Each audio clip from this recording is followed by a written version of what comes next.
जय हिंद दोस्तों, स्वागत है आप सभी दोस्तों का, सभी मित्रों का, सभी मेरे नन्हे मुन्ने प्यारे साथियों का, सभी शेरसेनियों का आपके अपने number 1 education platform Bihar arts Vidyakul परिवार में।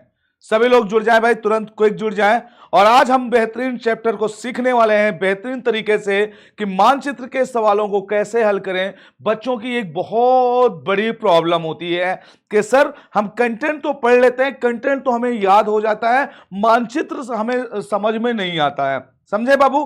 तो ये सारी जो आपके प्रॉब्लम्स है उनको मैं दूर करने के लिए आ जाया हूं। कैसे कैसे आपको स्टेप वाइज चीजों को करना है, ठीक है। मानचित्र से प्रश्न कैसे पूछे जाते हैं इसके बारे में भी मैं आपको बताने वाला हूं। हर संभावित प्रश्न की बात करेंगे आपके साथ, बस आप लोग धैर्य रखिएगा। आप लोग सबसे पहले एक काम करिएगा कि आप सबके पास एक ऑक्सफोर्ड की एटलस होनी चाहिए हिंदी मीडियम की। अगर आप हिंदी मीडियम से तो हिंदी मीडियम की ले लीजिएगा। उससे क्या होगा कि जब ऑक्सफोर्ड की एटलस आप ले लेंगे तो उसमें से आपको मानचित्र को समझने में, पढ़ने में आसानी होगी। तो सबसे पहले शुरुआत में मैं आपको यह कहना चाहूंगा कि आप सभी मेरे प्यारे बच्चे, जितने भी मेरे मित्र जुड़े हैं, आप सभी लोग चैनल को सबसे ज्यादा एक चीज तो याद रखिएगा। पहली बात, जैसे चैनल में आए चीजों को शेयर करना ना भूला करें, ठीक है। मैं आप लोगों से निवेदन के साथ कहूंगा, आप लोग सेशन को शेयर जरूर कर दिया करिए और इसके बाद सभी लोग लाइक कर दीजिए, ओके। और स्टार्ट करते हैं आज बेहतरीन सेशन को। अगर कोई मेरे नए मित्र जुड़े हैं तो चैनल को सब्सक्राइब जरूर कर लीजिएगा, बेल आइकन प्रेस कर लेना, ठीक है जी। तो देखिए प्रश्न क्या है आपके सामने कि मानचित्र के सवालों को कैसे हल करें। तो मेरे प्यारे बच्चों, एक बात जरूर याद रखना, आज जो मैं आपको इंपॉर्टेंट बात बताने वाला हूं कि भैया मेरे ज्योग्राफी आप तभी सीख सकते हैं जब आपको मानचित्र आने लगे, तब समझ लेना।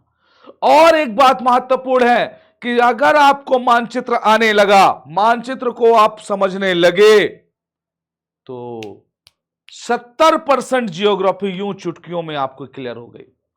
30% कंटेंट की बात बचती है, 30% आप कंटेंट को आराम से याद कर सकते हैं, ओके। तो चलिएगा स्टार्ट नाउ। मैंने कहा मानचित्र के सवालों को कैसे हल करें या मानचित्र से पूछा जाने वाला हर संभावित प्रश्न कैसे हो सकता है।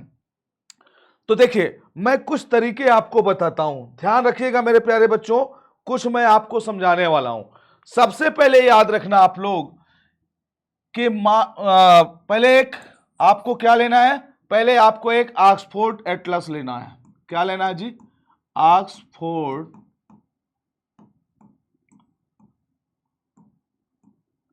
एटलस। सबसे पहले तो आपको एक ऑक्सफोर्ड एटलस ले लेनी है, ठीक है। जब आप ऑक्सफोर्ड एटलस ले लेंगे तो उसके बाद क्या होगा, जब आप एक ऑक्सफोर्ड एटलस को ले लेंगे तो क्या होगा, तो आगे समझिएगा। जब एटलस को आप ले लिया, एटलस को लेने के बाद आप लोग सबसे पहले अपने कंट्री के बारे में पढ़ना शुरू करें, अपने देश के बारे में। विश्व के बारे में ना पढ़ें, पहले अपने देश के बारे में समझें। जैसे मैं कहूं इंडिया के बारे में समझना है, जैसे हम लोग इंडिया से हैं, इंडिया एक हो गया, एक तरफ वर्ल्ड हो गया, वर्ल्ड, समझे। तो सबसे पहले हमें इंडिया के बारे में समझना है। ऑक्सफोर्ड में हमें देखना है पहले इंडिया के बारे में। अब इंडिया के बारे में सर कैसे देखें हम, तो मेरे प्यारे बच्चे पहले इंडिया के मैप को आप लोग अच्छे से अवलोकित कर लें, देख लें। इंडिया के मैप को आप लोग अच्छे से क्या करें, अवलोकित करें, उसको देखें।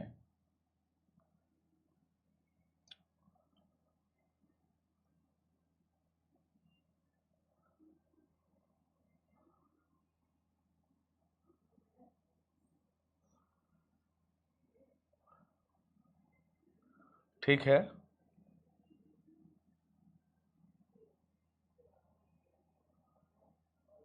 और आपके ध्यान में जो पहला प्रश्न बनता है वो क्या बनता है कि भारत की अवस्थिति और विस्तार, भारत की अवस्थिति और विस्तार के बारे में जानेंगे।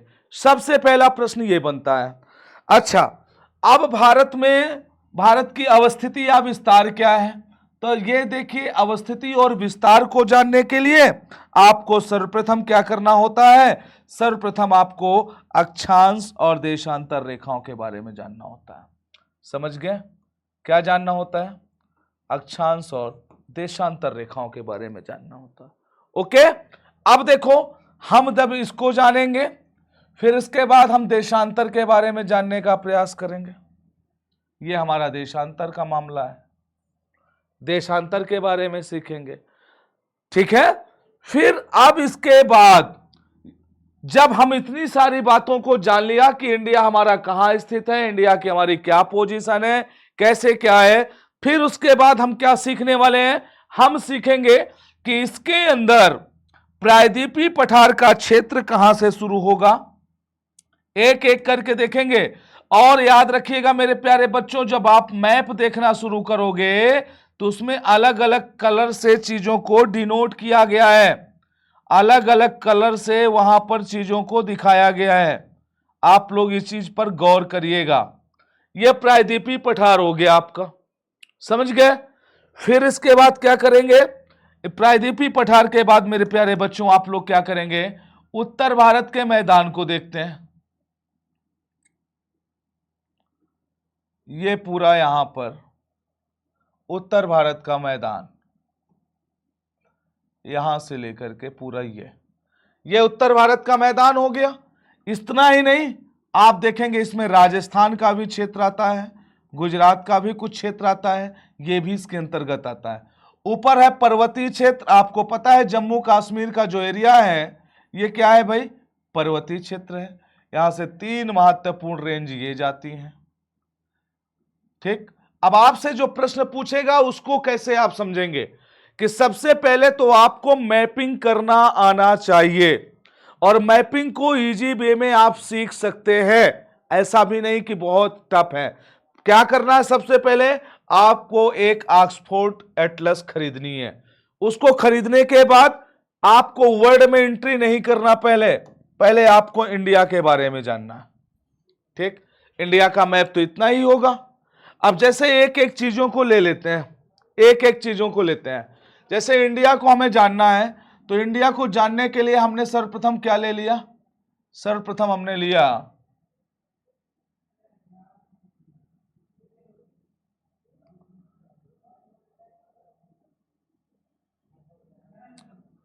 एक मैप लिया, एक इंडिया का हमने मैप ले लिया। अब आप लोग देखिए, जब इस इंडिया के मैप को हमने ले लिया है और आप लोग देखेंगे, अब आपसे कोई पूछे कि इनके देश जो यहाँ के राज्य हैं उनको आप डिवाइड करके बताइए, तो मेरे प्यारे बच्चों आप लोग अपना मैप उठाइएगा, मैप ऑक्सफोर्ड का, और उसमें से जब राज्यों को आप देखना शुरू करेंगे तो कलर्स भरे होंगे, कलर, है ना?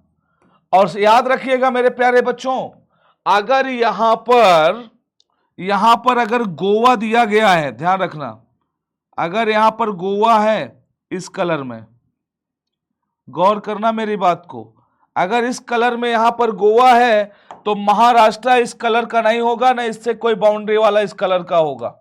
समझ गए? अगर महाराष्ट्र की मैं बात करूं तो महाराष्ट्र इस कलर में नहीं होगा, वो इस कलर में होगा, ये महाराष्ट्र।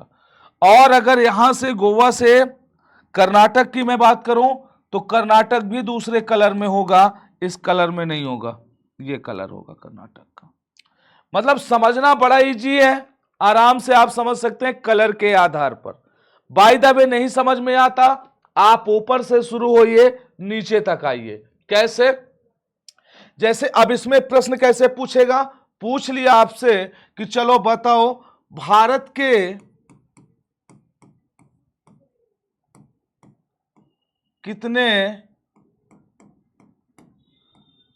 तटीय राज्य हैं?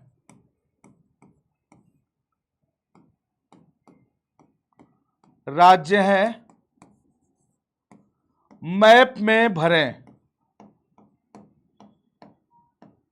अब आपके सामने एक एग्जांपल ये मैं लेके आ गया, मैप में भरें। अब आपको एक मैप दे दिया जाएगा, तो अब तटीय राज्य आपको जब मालूम होगा तभी आप फिल कर पाएंगे। अदरवाइज नहीं भर पाएंगे इसको। तटीय राज्य आपको मालूम होने चाहिए।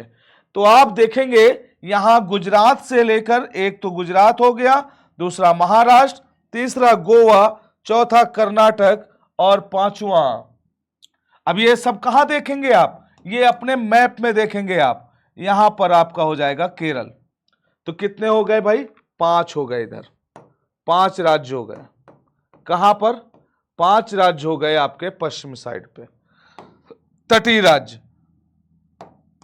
इसी तरह से आप यहां से देखेंगे तमिलनाडु, आंध्रा,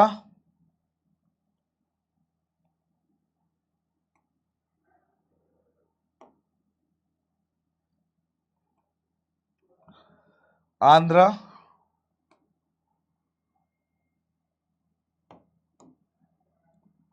उड़ीसा,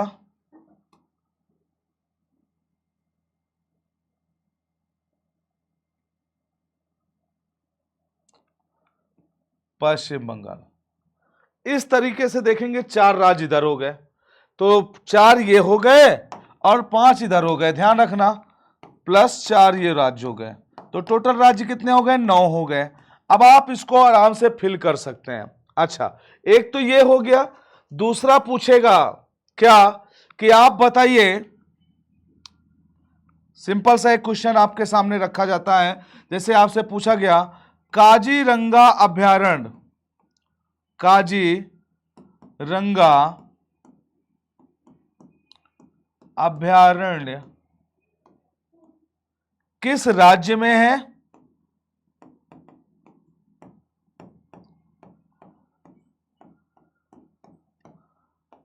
में है, मैप में दर्शाएं, मैप में दर्शाइए। अब बताइए, ये हो गया कि मैप में दर्शाए, इसको समझिएगा। अब मैप में कैसे दर्शाना है आप लोग मुझे बताइए। दर्शा सकते हैं इसको, आराम से दर्शा सकते हैं मेरे प्यारे बच्चों, दर्शा करके इसको दिखाइएगा। बस 1 मिनट थोड़ा सा होल्ड रखिए, मैं आ गया।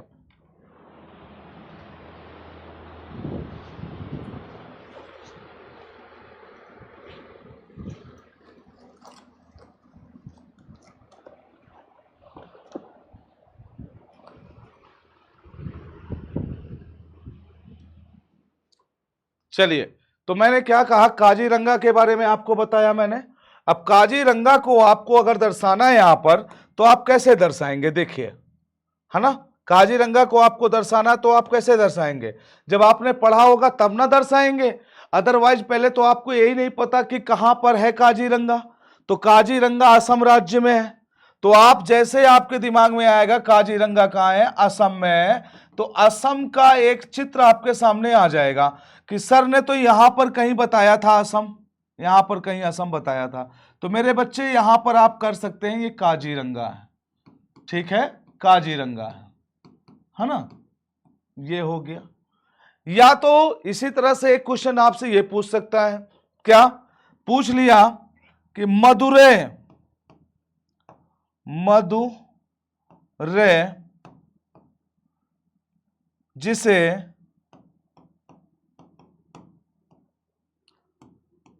मंदिरों का शहर कहा जाता है, मंदिरों का शहर कहा जाता है,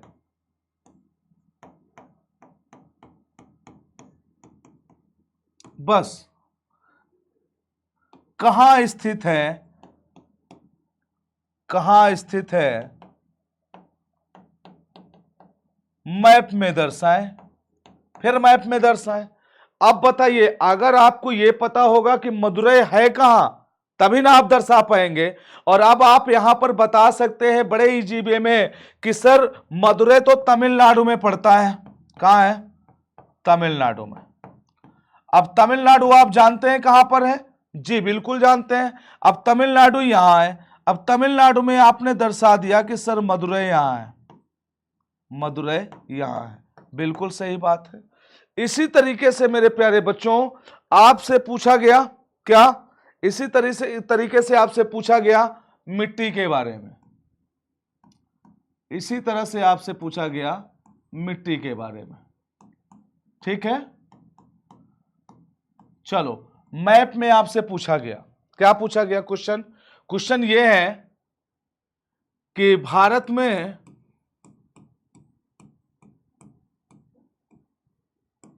काली मिट्टी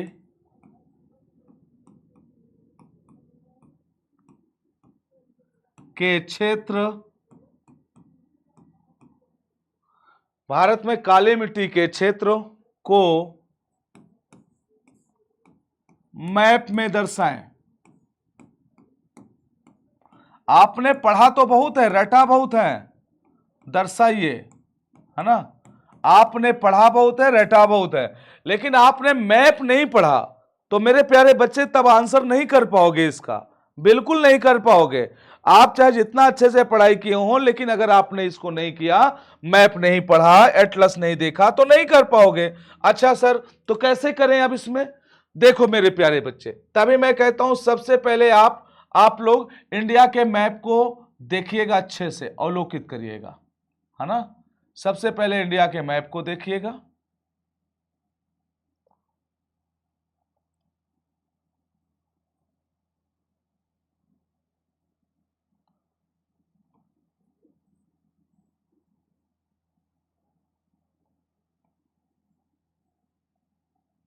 चलिए आते हैं यहां पर, फिर से एक बार बात करते हैं, थोड़ा सा आपसे थोड़ा सा बात करते हैं।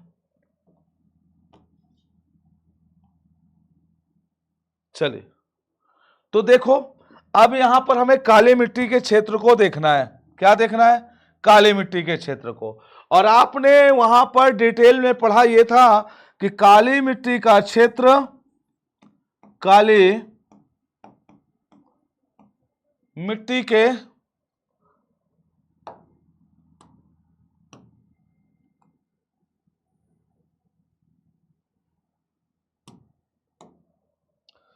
मिट्टी के बारे में, भारत में काली मिट्टी के क्षेत्र को मैप में दर्शाइए। अब देखिए काली मिट्टी भारत के महाराष्ट्र और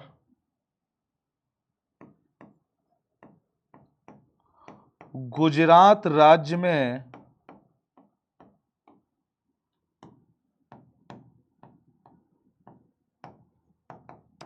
सर्वाधिक पाई जाती है।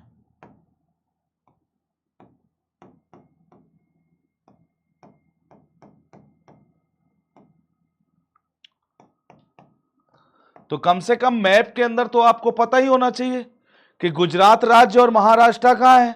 वैसे तो ये पूरे आपको मिलेगा दक्कन के पठार में, लेकिन अगर आपने इतना देखा, तुरंत आपका दिमाग आएगा मैप के अंदर। अब जब मैप के अंदर चलेंगे तो याद रखिएगा हमेशा कि जितना ये दक्कन का पठारी क्षेत्र है, दक्कन का पठारी क्षेत्र, दक्कन पठार, ये काली मिट्टी का क्षेत्र है, समझ गए? काली मिट्टी का एरिया ये दक्कन पठार। और अगर यहीं पर एक क्वेश्चन पूछ ले कि जलोढ़ मिट्टी के विस्तार किन किन राज्यों में है, क्या पूछ लिया? उत्तर भारत का विस्तार, उत्तर भारत में जलोढ़, उत्तर भारत में जलोढ़ मृदा का विस्तार किन किन राज्यों में है उत्तर भारत में। तो अब देखिएगा, अगर आपको यह पता है सिंधु, ब्रह्मपुत्र, ये नदी हैं। अब ये बात भी आपको पता होना चाहिए, सिंधु और ब्रह्मपुत्र, है ना ये। और यहां से गंगोत्री से निकलती है आपकी गंगा, गंगोत्री से कौन निकलती है? गंगा, ठीक है। इसी के पास यमुनोत्री से निकलती है यमुना, और आकर इससे मिल जाती है। मेरे प्यारे बच्चों, अब देखो लगभग लगभग उत्तर भारत का क्षेत्र यहां से लेकर के ये, है ना, अगर यहां से मैं कहूं ऊपर, फिर इसके बाद विंध्याचल रेंज है, तो ये ऊपर का भाग पूरा क्या हो जाता है? ऊपर का पूरा भाग हो जाता है जलोढ़ मृदा का क्षेत्र। कैसा हो जाता है? जलोढ़ मृदा का क्षेत्र। अब इसमें राज्यों के बारे में पूछे तो आप पंजाब का नाम लीजिए, हरियाणा का नाम लीजिए, दिल्ली का नाम लीजिए, उत्तर प्रदेश का नाम लीजिए, बिहार का नाम लीजिए, पश्चिम बंगाल का नाम लीजिए, असम के क्षेत्र का नाम लीजिए, आप आराम से नाम ले सकते हैं। ये सारे क्षेत्र यहां पर जलोढ़ मृदा में।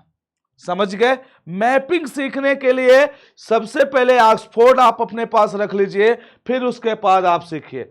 फिर इसी तरह से जैसे मिट्टी के बारे में हुआ, इसी तरह से मेरे प्यारे बच्चों वनस्पतियों के बारे में भी होता है।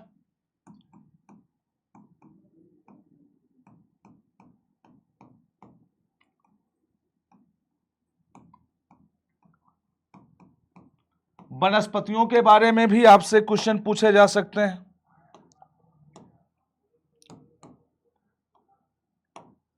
समझ गए? वनस्पतियों के बारे में भी आपसे प्रश्न पूछा जा सकता है। ओके, तो देखिएगा वनस्पतियों के बारे में अगर कोई आपसे पूछे तो क्या बोलेंगे आप? तब आप बोलेंगे वनस्पतियों के बारे में सिंपल सी बात बोलेंगे कि देखिए भैया, सब पहली बात तो भारत की जो जलवायु है ना, जैसे पूछा जाए भारत की जलवायु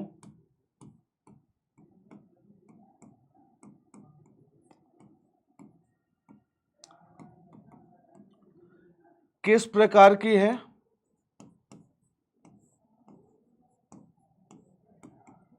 भारत की जलवायु किस प्रकार की है, और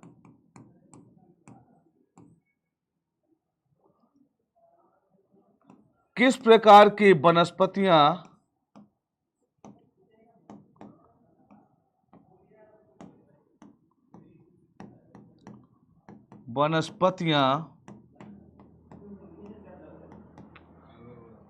सर्वाधिक क्षेत्रफल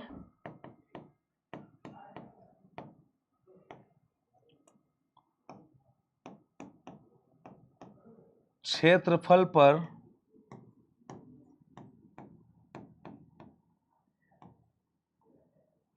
पाई जाती हैं।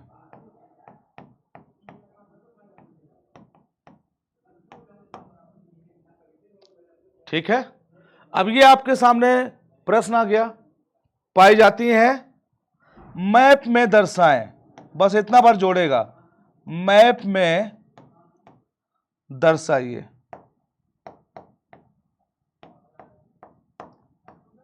कोई बच्चा इसको दर्शा सकता है? कमेंट करके बताओ मुझे, कोई बच्चा इसको मैप में दर्शा सकता है? चलो, तो अब यहां पर दो प्रकार के क्वेश्चन आपके साथ हैं। पहले भारत की जलवायु किस प्रकार की है, पहला प्रश्न तो आपको यह बताना है। तो देखो मेरे प्यारे बच्चे, ये सिद्ध करना इसको बहुत ही आसान है, बस थोड़ा सा पेशेंस के साथ इसको आप लोग करिएगा। देखिए, अब मैं आपको बताना चाहूंगा, देखो जैसे ये आपका क्षेत्र है,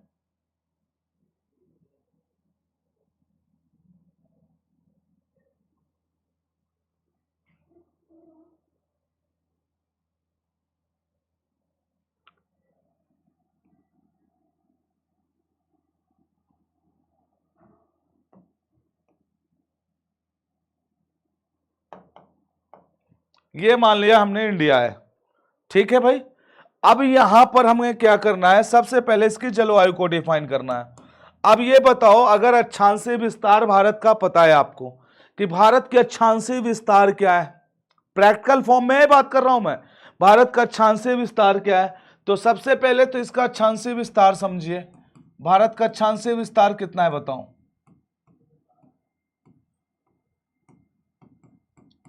विस्तार, तो मेरे प्यारे बच्चों मुख्य भूमि से अगर देखा जाए इसका, कहां से? मुख्य भूमि से।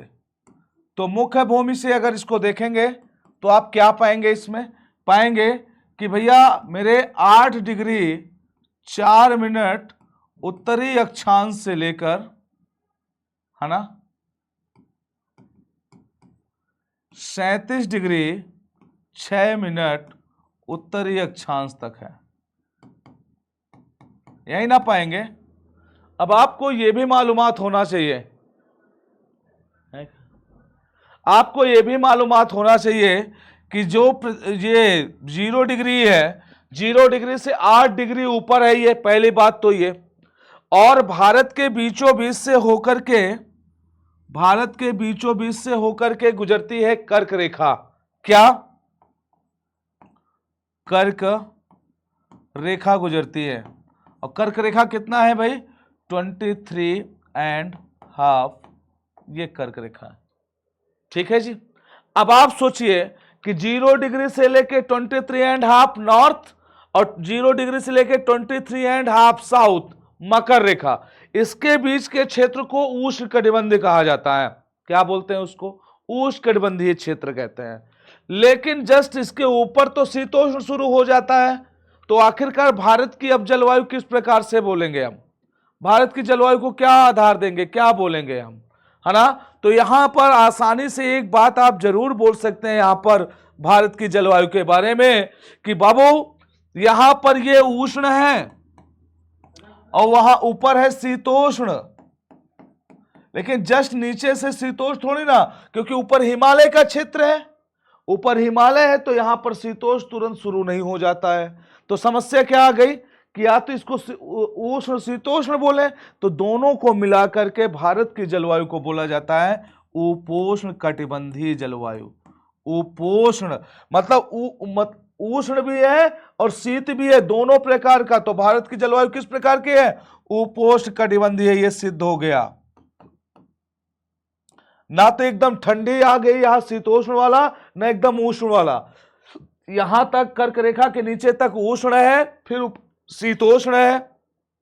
कारण क्या है, शीतोष्ण हम बोल देते इसको, लेकिन ऊपर जब ये हिमालय पर्वत है, जो हिमालय है, हिमालय की वजह से यहां पर इधर की हवाएं नहीं आ पाती हैं। जब उधर की हवाएं नहीं आ पाती हैं तो ये क्या होता है कि नाम जरूर शीतोष्ण होता है, लेकिन ये उष्ण की तरह ही व्यवहार करता है, बस सीजन चेंज होते हैं यहां पर। इसीलिए इसको बोल दिया गया भारत किस कटिबंध में है, उष्ण कटिबंध में, उपोष्ण कटिबंध में। अब देखिएगा उपोष्ण कटिबंध में इंडिया है जरूर, है ना। इंडिया क्या है, उपोष्ण कटिबंध में। तो एक क्वेश्चन का आपके जवाब मिल गया। दूसरे क्वेश्चन पे आते हैं। एक क्वेश्चन का आपका जवाब मिल गया, ये क्या हो गया, ये उपोष्ण कटिबंध में है। ठीक है।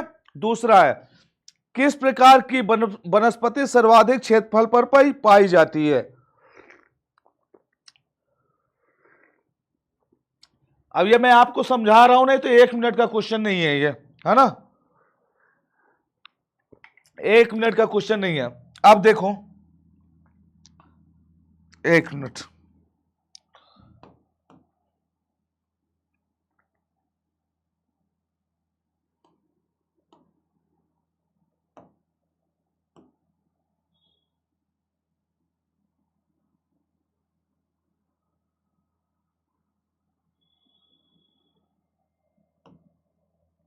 चलिए कोई बात नहीं।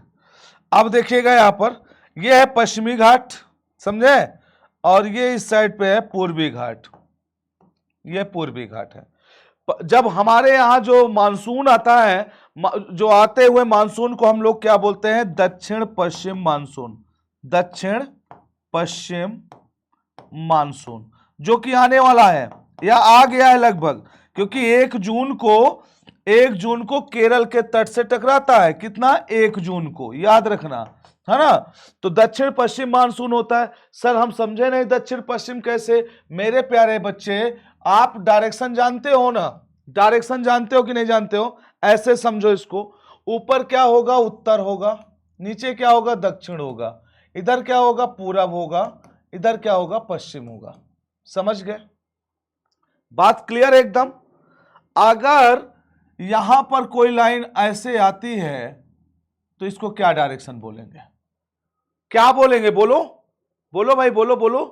तो इसको बोलेंगे पश्चिम दक्षिण या दक्षिण पश्चिम, यही बोलेंगे इसको। तो यही तो मैं भी बोल रहा हूं कि मानसून ऐसे आता है तिरछा, बिल्कुल यूं, है ना, ऐसे आती हैं मानसूनी हवाएं, तो इसे बोलते हैं दक्षिण पश्चिम मानसून।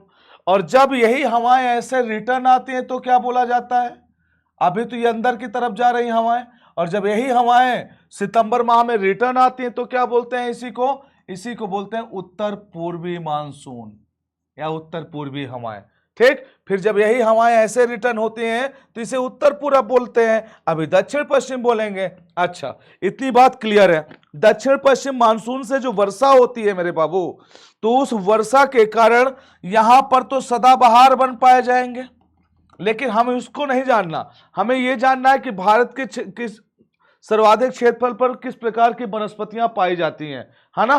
तो मेरे प्यारे बच्चे, यहां पर तो ठंडी और गर्मी दोनों है। तो इस एरिया में मतलब भारत के मैक्सिमम क्षेत्रफल पर आपको उष्णकटिबंधीय पर्णपाती वन देखने को मिलेगा। क्या मिलेगा? उष्ण कटिबंधीय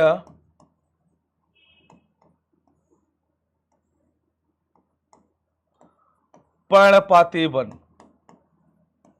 ठीक, तो अगर कोई आपसे पूछे भारत में सबसे ज्यादा पाई जाने वाली वनस्पति कौन सी है? उष्णकटिबंधीय पर्णपाती वन है। ठीक है भाई, चलिए बहुत बढ़िया, बहुत अच्छे। आप लोग अच्छे से पढ़ लीजिएगा इसको, और जहां पर समझ में ना आए आप लोग मुझे कमेंट करके बताइएगा। और एक क्वेश्चन आपके लिए दे देता हूं, लिख लेना। भारत के मानचित्र को बनाइए और सभी राज्यों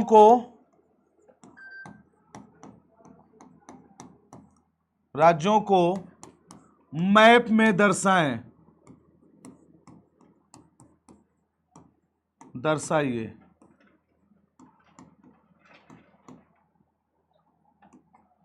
okay okay, thank you very much. पढ़ते लिखते रहिए ढंग से, और अगर कोई भी समस्या हो तो आप लोग मुझे जरूर बताइएगा। इस क्वेश्चन को जरूर सॉल्व करिएगा, ठीक है बाबू, और कमेंट में इसको डालिएगा जरूर ताकि मैं इसको चेक कर सकूं। ओके ओके ओके, अच्छे से पढ़ाई लिखाई करते रहिए, अगर कोई प्रॉब्लम हो तो बताइएगा जरूर। Okay, thank you very much. जय हिंद, जय भारत, बाय बाय।